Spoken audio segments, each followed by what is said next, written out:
Assalamualaikum warahmatullahi wabarakatuh. Yang terhormat, dosen penguji dan guru penguji ujian kinerja PPG dalam jabatan Angkatan 4 tahun 2020. Perkenalkan, nama saya Widyarini Nur Insani Aljupri, mahasiswa PPG dalam jabatan Angkatan 4 tahun 2020, guru akuntansi dan keuangan di SMK Nurul Islami Semarang. Pada hari ini, Senin 14 Desember tahun 2020, saya akan melaksanakan ujian kinerja bersama siswa kelas 11 akuntansi 2 di SMK Nurul Islami Semarang. Sebagai persyaratan ujian kinerja dengan mengambil materi mengenai laporan keuangan perusahaan jasa. Baik, berikut video pembelajaran yang saya lakukan. Terima kasih. Wassalamualaikum warahmatullahi wabarakatuh. Assalamualaikum warahmatullahi wabarakatuh.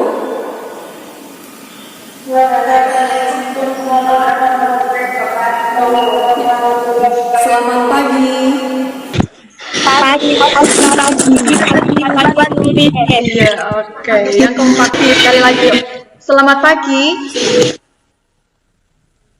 Semangat ya, masih pagi, masih fresh. Harus semangat untuk menerima pembelajaran hari ini. Bagaimana kabar kalian hari ini? Alhamdulillah baik. Alhamdulillah baik semua ya. Baik. Oke, sebelum pembelajaran hari ini dimulai, silakan untuk dipimpin berdoa dulu. Tempat duduk siapkan sampai. Bismillahirrahmanirrahim. Raditu billahi rabban bil islami dinan wa rasulullah rabbi zidni ilman warzuqni alamin. Ibu akan presensi dulu ya. Untuk hari ini ada Ijek dulu, Tia ada, Bila, Amanda, Amara, Aruf, Belva, Cinta, Lia, Fatimah, Vera, Lilis, Nasya, Risa, Ulil sama Vero ya. Jumlahnya ada 16 anak yang hadir hari ini. Silakan, ada beberapa anak, ini ada sekitar 4 anak kurang lebih ya yang tidak bisa mengikuti pembelajaran. Silakan nanti kalian bisa sambil dihubungi, mungkin ditanyakan apakah teman kalian itu lagi sakit atau mungkin sedang terkendala jaringan atau apa. Kalian bisa itu tanyakan ya, nanti agar bisa usul untuk pembelajaran hari ini gitu. Oke, sebelum pembelajaran dimulai, cek kesiapannya dulu ya. Udah siap belum menerima pembelajaran hari ini? Siap. Siap ya. Siap. Disiapkan untuk alat tulisnya, buku paketnya, buku tulisnya, dan lain-lain sama kalkulator ya. Hari ini kita akan belajar akuntansi untuk memudahkan kalian untuk belajar hari ini ya.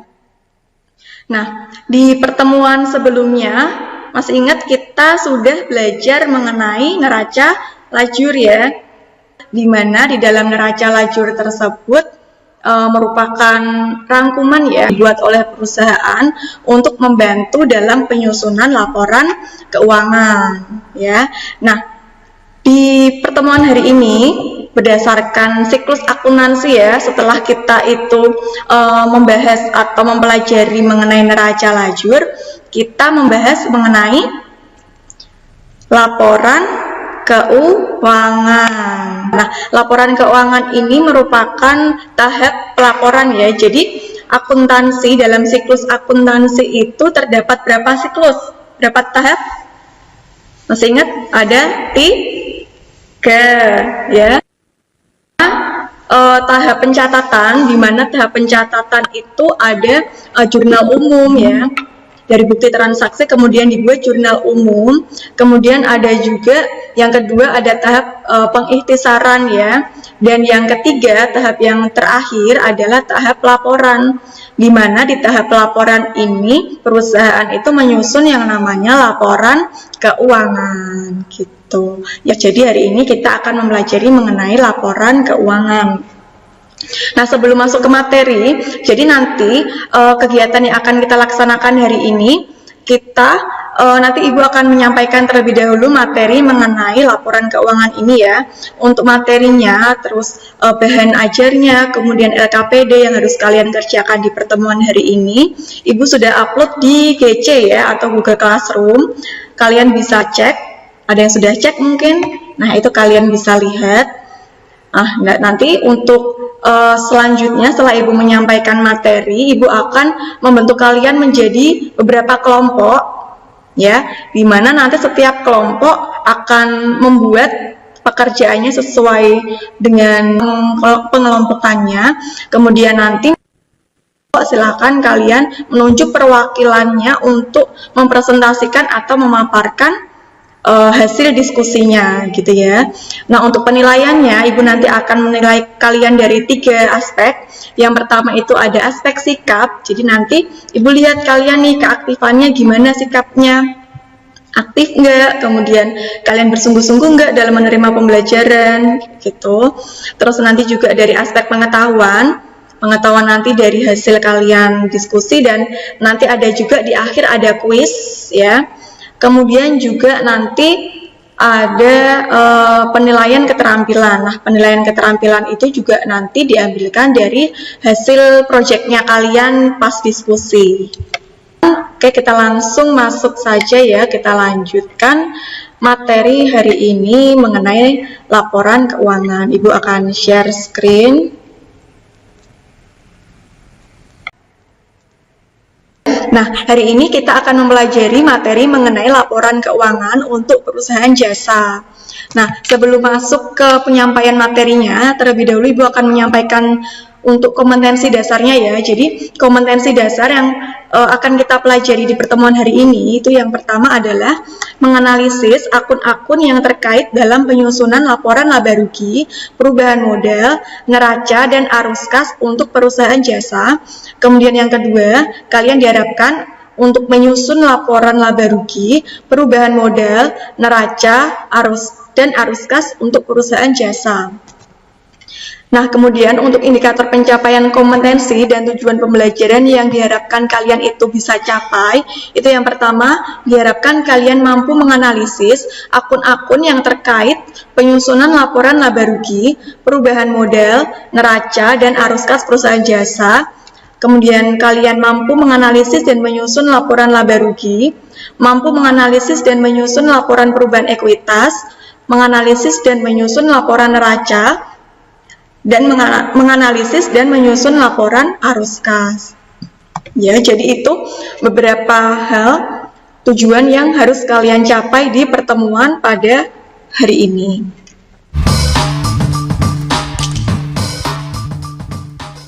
Nah, untuk materi hari ini, apa sih yang akan kita pelajari mengenai laporan keuangan? Nah, jadi kita di laporan keuangan ini akan mempelajari mengenai pengertian dari laporan keuangan, kemudian karakteristik kualitatif dari laporan keuangan, jenis dan bentuk dari laporan keuangan, di mana laporan keuangan itu memiliki 4 jenis atau 4 bentuk ya.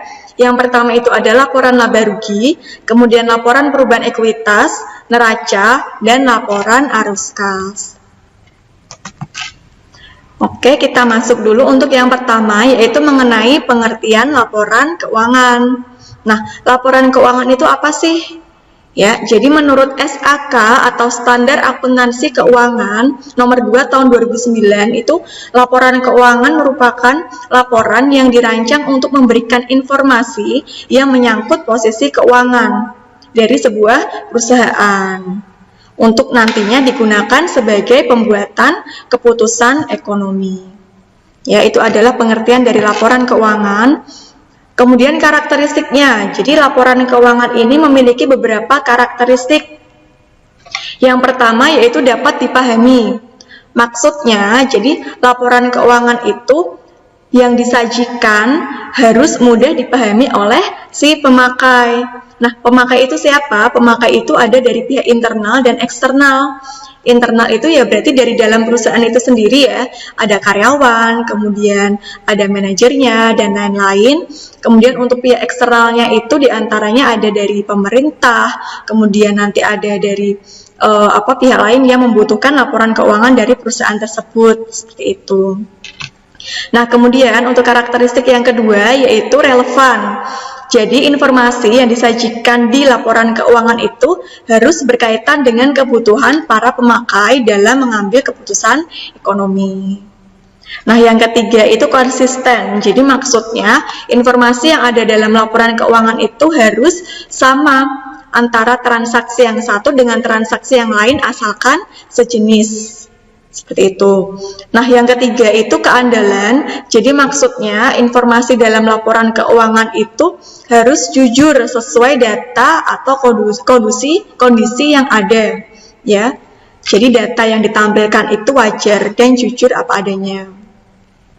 Dan yang terakhir itu dapat dibandingkan. Maksudnya informasi yang disajikan dalam laporan keuangan itu dapat dibandingkan oleh pemakai dari waktu ke waktu.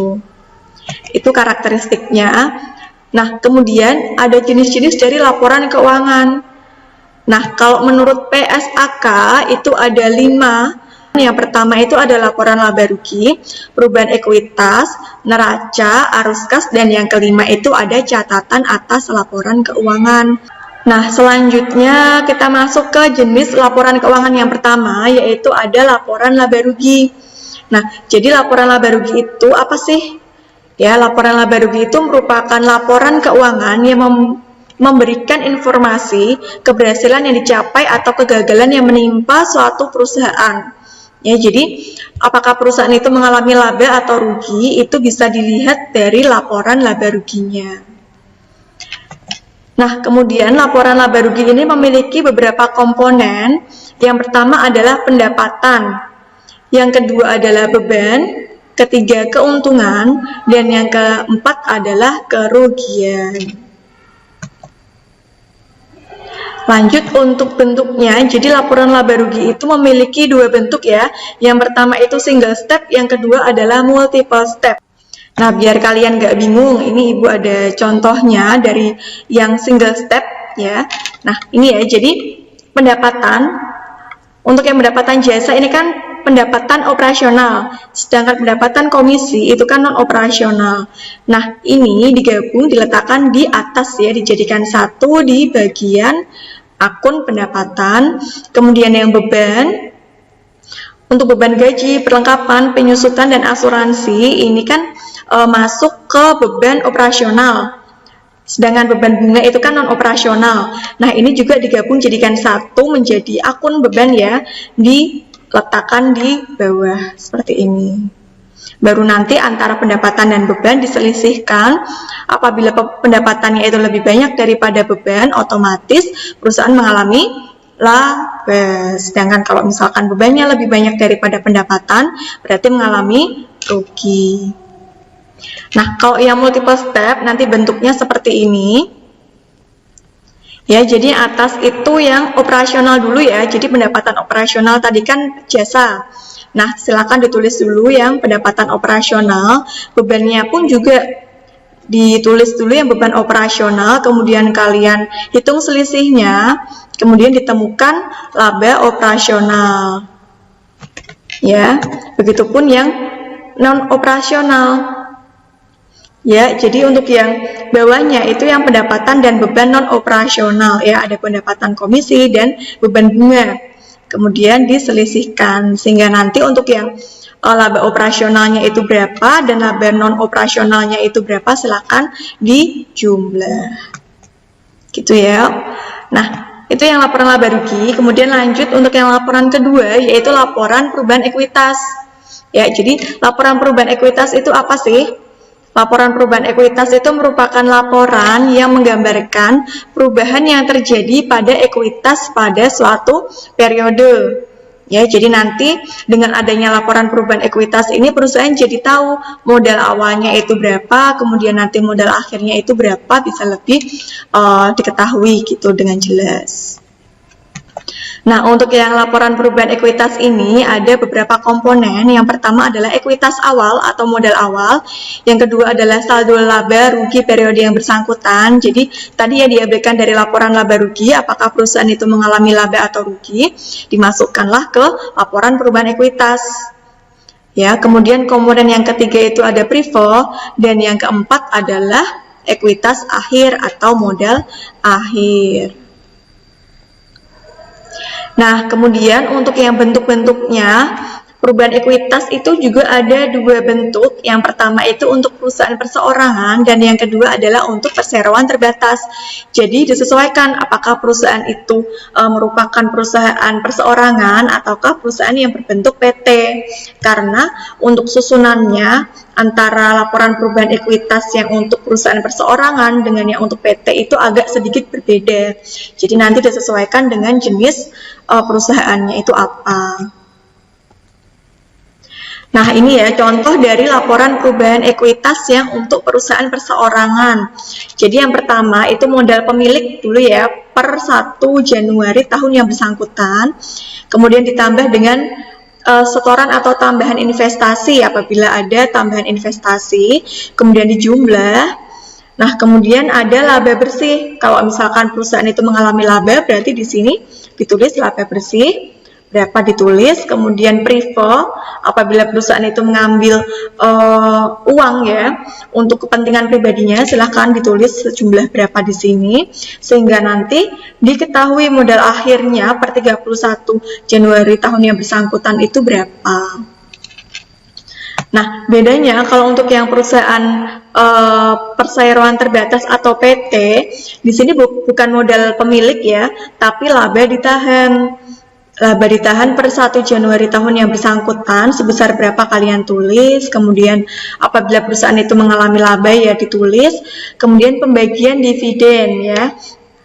Ini perbedaannya, ada pembagian dividen, kemudian nanti baru diketahui modal akhir atau laba ditahannya itu berapa per 31 Januari tahun yang bersangkutan.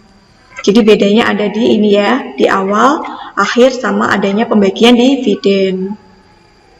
Gitu. Ada yang mau ditanyakan? Saya Bu mau tanya. Oh iya, Arum. Saya Bu mau tanya. Apa? Mengapa kita harus menyusun laporan keuangan? Bukannya di neraca lajur sudah ada keterangan perusahaan mengalami laba rugi, Bu? Makasih Arum, pertanyaannya bagus ya. Kira-kira ada yang bisa menjawab nggak?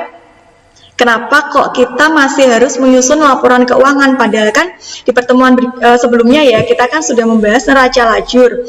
Di mana di neraca lajur itu kan sudah ada keterangan atau kolom mengenai laporan laba rugi dan neraca ya. Dan perusahaan udah tahu nih, perusahaan itu mengalami laba atau rugi.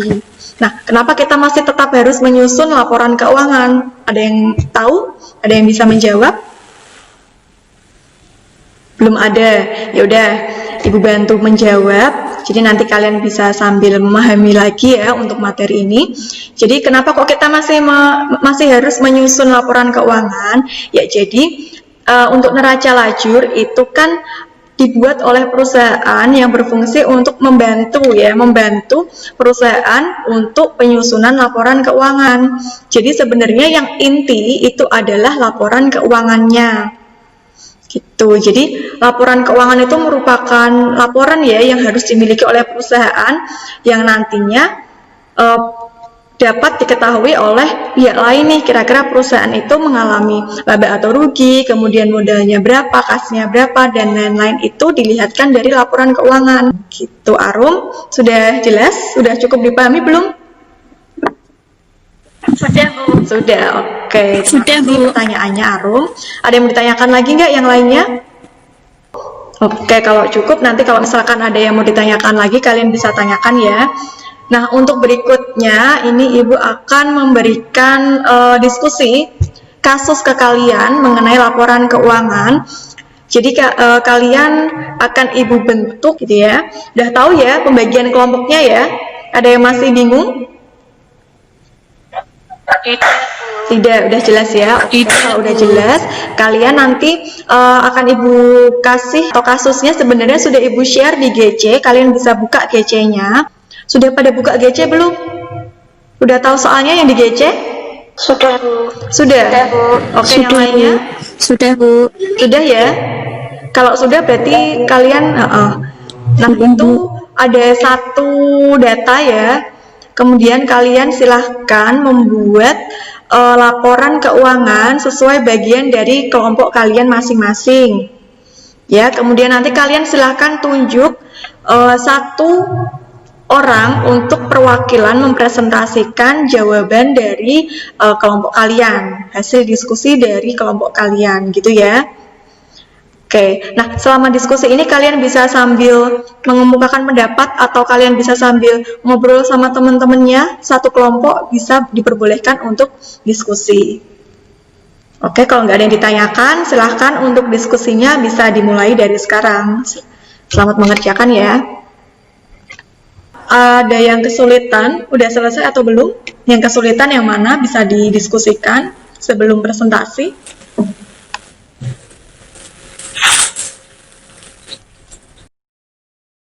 Silakan untuk kelompok yang pertama, salah satu perwakilan tadi Dila ya yang mau menyampaikan hasil diskusinya. Silakan untuk Dila dipresentasikan. Untuk yang lainnya kalian bisa simak. Untuk kelompok yang satu kelompok dengan Dila, silakan kalian cek jawabannya. Harusnya sama ya karena sama-sama satu kelompok. Gitu ya. Nanti untuk kelompok lain kalian silahkan simak. Apabila nanti ada yang kalian belum jelas, kalian bisa tanyakan. Gitu ya. Oke, silakan Dila untuk mempresentasikan jawabannya.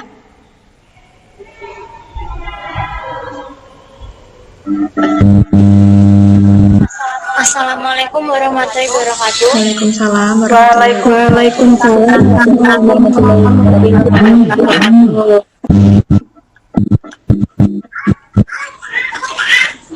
Salah salon Desember 2019. Pendapatan salon besar 18 juta, terus kredit total pendapatannya 18 juta 700. Hasilnya beban gaji 7 juta, debit 1 juta, iklan 2 juta 400 debit, beban listrik 450 debit, beban telepon 300 debit, beban peralatan salon 5 debit, beban penyusutan peralatan 500 debit. Jumlah itu 21 juta 650. Mengalami rugi sebesar 2 juta 950. Rugi 2 juta 950. Oke, terima kasih Dila. Untuk yang lainnya ada Aisyah, Amanda, Alivia. Jawabannya sama nggak kayak Dila sebagai satu kelompok? Sama. Coba dilihatkan. Udah ngerjain belum? Oke, sama ya. Oke, terima kasih. Untuk kelompok 1 beri tepuk tangan. Iya, jawabannya betul ya. Untuk kelompok 1 berarti Ibu anggap kalian sudah paham mengenai laporan laba rugi.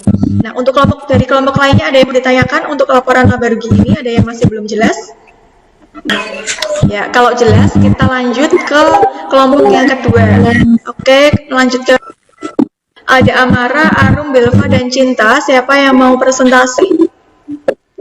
Saya, Bu. Belva mau presentasi, silahkan dipresentasikan jawabannya ya, ditunjukkan untuk jawabannya nanti. Assalamualaikum warahmatullahi wabarakatuh. Waalaikumsalam warahmatullahi wabarakatuh. Saya akan mempresentasikan laporan perubahan modal dari Yayasan Perwakilan dari Kelompok 2.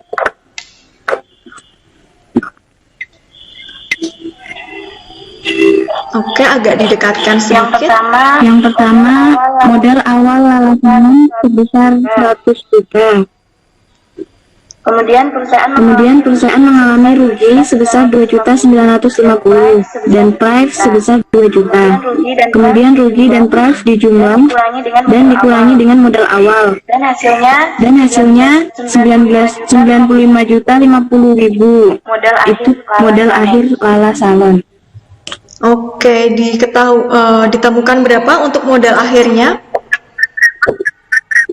95.050.000. Oke, terima kasih Belva. Untuk yang lainnya, jawabannya sama nggak kayak yang dipaparkan sama Belva?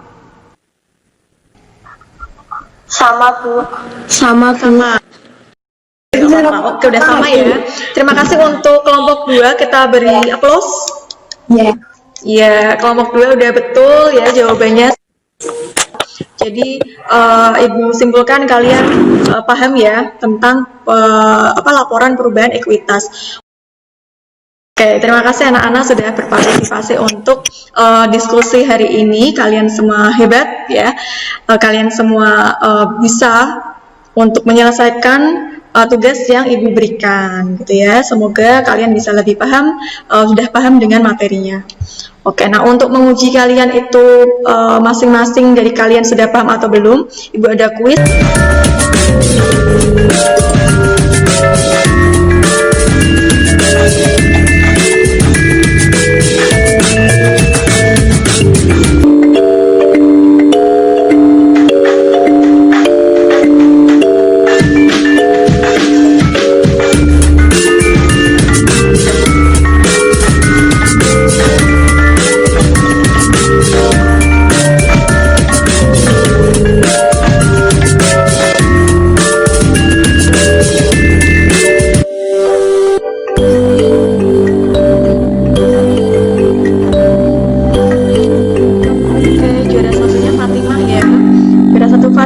Yang kedua Belva, yang ketiga Nasya. Oke, selamat untuk kalian. Untuk yang lainnya nggak apa-apa, mungkin kalian kurang cepat aja untuk mengerjakannya, nggak masalah. Nah, dengan kuis ini kan berarti kalian bisa mengukur ya kemampuan kalian itu sejauh mana untuk materi pada hari ini, dan Ibu juga bisa melihat kemampuan kalian itu, pemahamannya itu untuk materi ini sejauh apa. Nah, karena masih ada beberapa kalian yang jawabannya itu masih salah, berarti kan kalian belum 100% paham mengenai materi hari ini. Nggak apa-apa, berarti nanti untuk pertemuan berikutnya kita akan bahas lebih lanjut ya mengenai materi laporan keuangan ini gitu. Oke, nah begitu saja pembelajaran untuk hari ini. Sebelum pembelajaran ini ditutup, siapa yang mau menyampaikan kesimpulan? Kira-kira hari ini kita udah belajar apa aja sih? Siapa yang mau menyimpulkan? Cinta, Bu. Oh, Cinta. Oke, Cinta, silakan untuk menyimpulkan. Cinta, Bu. Hari ini belajar tentang laporan keuangan. Laporan keuangan adalah hasil dari proses akuntansi yang dapat digunakan sebagai alat komunikasi antara data keuangan suatu perusahaan dan pihak-pihak lain yang membutuhkan data perusahaan tersebut. Karakteristiknya dapat dipahami dari pihak internal maupun pihak eksternal. Yang kedua, relevan, harus sesuai dengan kebutuhan pemakai. Yang ketiga, konsisten, harus konsisten dalam menerapkan standar akuntansi. Yang keempat, keandalan, harus jujur apa adanya. Yang kelima, dapat dibandingkan, maksudnya dapat dibandingkan oleh pemakai dari waktu ke waktu. Laporan keuangan meliputi yang pertama, laporan laba rugi, untuk mengetahui perusahaan mengalami laba dan rugi. Komponennya yaitu pendapatan, beban, keuntungan, dan kerugian. Laba rugi ada dua bentuk, yaitu single step dan multiple step. Single step digabung antara operasional sama non operasional, sedangkan multiple step disendirikan, operasional di atas dan non operasional di bawah. Dua, laporan perubahan ekuitas. Agar mengetahui peningkatan atau penurunan ekuitas dalam periode tertentu. Komponennya model awal, model bersih, break, dan model akhir. Untuk perseorangan dan PT berbeda, perbedaannya terdapat di awal, di akhir, dan pada pembagian dividen. Yang ketiga yaitu neraca untuk menentukan balance atau tidaknya suatu laporan perusahaan. Komponennya aset, kewajiban, ekuitas. Neraca kontrol, aset ditulis di sebelah kiri, sedangkan kanan untuk liabilitas dan ekuitas. Sedangkan neraca bentuk stafel bentuknya vertikal ke bawah, paling atas adalah aset dan kemudian dilanjutkan liabilitas dan ekuitas. Yang keempat, laporan arus kas untuk mengetahui informasi tentang penerimaan atau pengeluaran kas suatu perusahaan dalam periode tertentu. Komponen aktivitasnya, aktivitas operasi itu mencakup pengeluaran dan pemasukan rutin. Yang kedua, aktivitas investasi meliputi bulan dan pembelian aset tetap. Yang ketiga, aktivitas pembiayaan atau pendanaan meliputi peminjaman dana dan pengambilan uang pemilik. Tujuan khusus laporan arus kas adalah memperkirakan arus kas di masa depan, menentukan kemampuan atau ketidakmampuan perusahaan dalam membayar kewajiban, landasan dalam pengambilan keputusan guna memperbaiki kinerja perusahaan. Yang terakhir, laporan tentang hubungan laba bersih terhadap perusahaan kas perusahaan. Penjelasannya atau kesimpulannya lengkap sekali ya. Ya, jadi betul. Jadi kita sudah mempelajari mengenai laporan keuangan. Nah, untuk berikutnya pembelajaran di pertemuan berikutnya penugasannya yaitu silakan kalian pelajari lebih lanjut lagi mengenai laporan keuangan ini, karena dari kuis tadi kan diketahui kalian masih ada beberapa jawaban yang masih salah. Nah, berarti tugas kalian harus memahami lagi, harus belajar lagi materi mengenai laporan keuangan. Nah, untuk di pertemuan berikutnya kita akan latihan soal lagi mengenai laporan keuangan agar kalian itu bisa lebih paham mengenai laporan keuangan ini, gitu ya. Oke, saya kira segitu ya untuk pembelajaran hari ini. Sebelum pembelajaran hari ini ditutup, silakan untuk memimpin berdoa terlebih dahulu. Tempat duduk siap gerak, berdoa mulai. Tempat duduk siap gerak, berdoa mulai. Berdoa selesai. Ya, terima kasih anak-anak atas Berdoa selesai. atas semangatnya juga. Silakan kalian bisa melanjutkan aktivitas ya. Silakan kalian bisa melanjutkan aktivitas hari ini, gitu ya. Terima kasih. Ibu akhiri ya. Wassalamualaikum warahmatullahi wabarakatuh. Waalaikumsalam.